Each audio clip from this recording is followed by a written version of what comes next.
दोस्तों, आज पूरी दुनिया पर या फिर कहें कि पृथ्वी पर हम इंसानों का ही राज है। हम भले ही शारीरिक रूप से सबसे ताकतवर न हों, लेकिन अपने तेज दिमाग की वजह से आज हम पूरी दुनिया और उसमें रहने वाले सभी जीवों को अपने कंट्रोल में रखते हैं। अब यूं तो हम इंसान पृथ्वी पर लाखों सालों से अपनी हुकूमत चला रहे हैं, लेकिन हम आपको बता दें कि पृथ्वी पर हमेशा से हम इंसानों का ही राज नहीं रहा है, क्योंकि हमसे पहले धरती पर विशाल आकार वाले खूंखार डायनासोर्स का राज हुआ करता था। इन दैत्याकार डायनासोर ने करीब 14 करोड़ सालों तक इस धरती पर राज किया। ये अपने समय के सबसे सफल जीव थे, लेकिन फिर अचानक ऐसा क्या हुआ जिसने इस डायनासोर्स का धरती से नामो निशान ही मिटा दिया, और उसके बाद कैसे इंसान अस्तित्व में आए, इन सब सवालों को जानेंगे हम आज के इस एपिसोड में।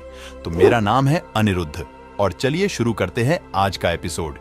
दोस्तों, डायनासोर बेहद विशाल आकार के जीव थे। ये खूंखार जानवर धरती पर रेंगने वाले जीवों के असल वंशज थे, और आपको जानकर काफी हैरानी होगी कि इन्होंने पृथ्वी पर लगभग 18 करोड़ सालों तक राज किया था। उस समय पृथ्वी पर कोई भी जीव या प्राणी ऐसा नहीं था जो कि इनके सामने टिक पाता।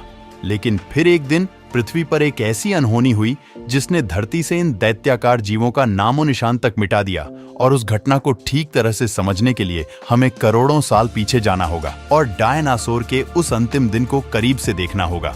तो आइए चलते हैं आज से 65 मिलियन साल पीछे। धरती पर मौसम सामान्य था, चारों ओर सूरज की रोशनी बिखरी हुई थी, लंबे लंबे पेड़ों से टकराती समुद्र की ठंडी हवाएं और चारों तरफ डायनासोर के चिल्लाने चिंगाड़ने की आवाजें।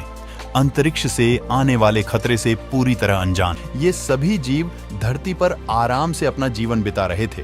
दरअसल 15 किलोमीटर के व्यास वाला एक विशाल एस्टेरॉयड अंतरिक्ष से पृथ्वी की तरफ 22,000 मील प्रति घंटे की रफ्तार से बढ़ रहा था। जब यह एस्टेरॉयड पृथ्वी से 3,84,000 किलोमीटर की दूरी पर था, तब धरती से शायद डायनासोर का अंत न होता यदि यह एस्टेरॉयड पृथ्वी के उपग्रह चांद से टकराता। लेकिन नियति को कुछ और ही मंजूर था, इसलिए यह बड़ा एस्टेरॉयड चांद के बहुत नजदीक से गुजर गया।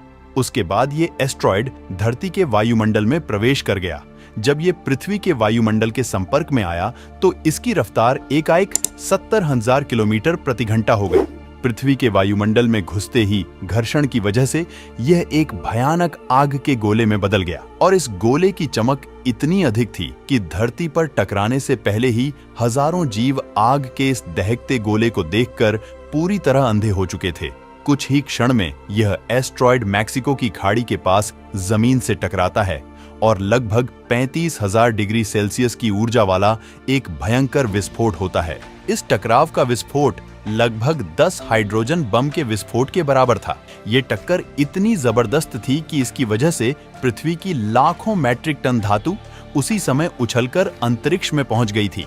साथ ही इस टकराव वाली जगह पर 180 किलोमीटर चौड़ा और लगभग 20 किलोमीटर गहरा गड्ढा बन गया था, और इस गड्ढे के विशाल आकार से ही यह अंदाजा लगाया जा सकता है कि ये टक्कर कितनी ज्यादा खतरनाक थी। इस टक्कर से हुए विस्फोट में रेडिएशन इतना ज्यादा हो गया था कि इसके 800 किलोमीटर के दायरे में आने वाले सभी जीव एक पल में ही जलकर राख बन गए थे। 16 मिनट 40 सेकंड बाद जमीनी टकराव की वजह से धरती के अंदर चारों ओर 11.1 तीव्रता की भूकंपीय तरंगे उठने लगी। इस वजह से समुद्र में विशालकाय लहरों का निर्माण हुआ और एक के बाद एक सुनामी की लहरें चारों तरफ बढ़ने लगी। भूकंपीय तरंगों ने सभी सक्रिय ज्वालामुखियों को बहका दिया, जिसके कारण जगह जगह डायनासोर का विनाश शुरू हो गया। धरती के महाविनाश की प्रक्रिया आरंभ हो चुकी थी। इस विस्फोट के कारण पृथ्वी का तापमान 150 डिग्री सेल्सियस तक बढ़ गया था, और इसका नतीजा यह हुआ कि जो जानवर विस्फोट की जगह से काफी दूर थे, वे भी गर्मी की वजह से मौत का शिकार बन गए। विस्फोट की वजह से जो लाखों टन मेटल पत्थर और धूल अंतरिक्ष में गया था, वह ग्रेविटेशनल पुल के कारण ठीक 40 मिनट बाद आग के गोले के रूप में पूरी धरती पर बरसने लगे। और यह नजारा ऐसा था मानो पृथ्वी पर आग की बारिश हो रही हो, और इन आग के गोलों की वजह से उड़ने वाले डायनासोर्स भी जिंदा नहीं बच पाए। साथ ही धूल का एक बहुत बड़ा तूफान 6,000 किलोमीटर प्रति घंटे की रफ्तार से पृथ्वी के दूसरी तरफ मौत लेकर आ रहा था। यह धूल के बादल कई किलोमीटर मोटे थे, जिसकी वजह से धरती पर सूरज की रोशनी का पहुंच पाना असंभव हो गया, और फिर इन धूल के बादलों के कारण कई सालों तक सूरज की रोशनी पृथ्वी पर पहुंच ही नहीं पाई और फिर इसका नतीजा यह हुआ कि धरती से पेड़ पौधे लगभग पूरी तरह से समाप्त हो गए।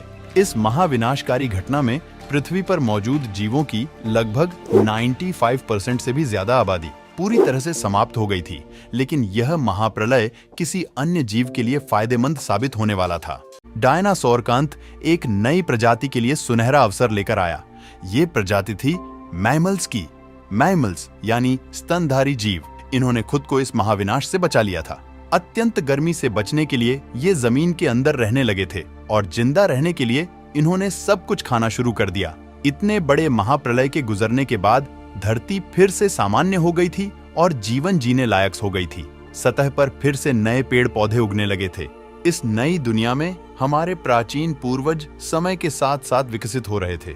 अब यह आकार में पहले से काफी बड़े हो चुके थे, परंतु ये अब भी दिखने में हमारी तरह बिल्कुल नहीं लग रहे थे, क्योंकि इन्हें आगे चलकर कई अन्य प्रजातियों में विकसित होना था। आज से करीब 4.7 करोड़ साल पहले अब धरती का वातावरण लगभग पूरी तरह से आज के समान बन चुका था। इस वक्त धरती का तापमान 24 डिग्री सेल्सियस था और धरती का एक दिन करीब 24 घंटों का होता था। इस वक्त धरती के सारे महाद्वीप लगभग पूरी तरह जाने पहचाने थे। केवल एक नए भूभाग की रचना बाकी रह गई थी।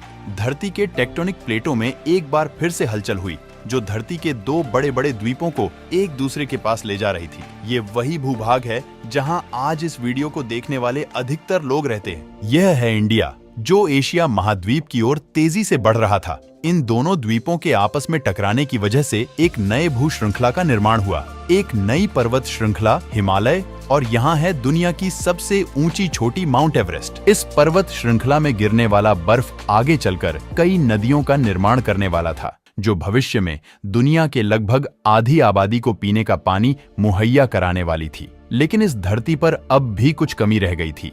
धरती पर अभी भी कोई लापता थे। वे थे हम मनुष्य। लेकिन परिस्थितियां अब बदलने वाली थीं। आज से 40 लाख साल पहले अफ्रीका के पूर्वी इलाके में एक नए पर्वत श्रृंखला का निर्माण हुआ, ईस्ट अफ्रीकन रिफ्ट वैली। यह पर्वत यहाँ आने वाले मानसूनी हवाओं के लिए एक अवरोध बन गई थी और इस वजह से यहाँ के जंगलों में बारिश आनी बंद हो गई। इन्हीं जंगल में रहते थे एप्स। यही हम इंसानों के पूर्वज थे। ये पेड़ के ऊपर रहते थे जहाँ उनको खाने की कोई कमी नहीं थी। इस वजह से यह हमेशा पेड़ों पर ही रहते थे। लेकिन अब यहाँ समय के साथ साथ सूखा पड़ने लगा। बिना बारिश के जंगल पूरी तरह साफ हो गए और इन एप्स के लिए खाने की समस्या उत्पन्न हो गई। खाने की तलाश में इन्होंने पेड़ों से उतरने का निर्णय लिया। आगे चलकर ये ग्रेट एप्स जलवायु और जगह के अनुसार बदल गए। कुछ चिंपैंजी और गोरिल्ला में विकसित हुए, कुछ इंसानों में विकसित होने शुरू हुए। वो पूरे अफ्रीका में फैले हुए थे। इनका दिमाग एक संतरे जितना बड़ा था और आकार में यह महज 4 फीट लंबे होते थे। कई हजार सालों के विकास क्रम के बाद हमारे पूर्वज अब 2 पैरों पर चलने लगे। इससे ऊर्जा कम खर्च होती थी और यह चलते हुए भी खा सकते थे। अब इनका दिमाग भी तेजी से बढ़ रहा था। ये धीरे धीरे होशियार बन रहे थे। समय के साथ साथ विकास की प्रक्रिया चलती रही। समय के साथ इन्होंने पत्थरों से हथियार बनाना सीख लिया। अब शिकार करना काफी आसान हो गया था।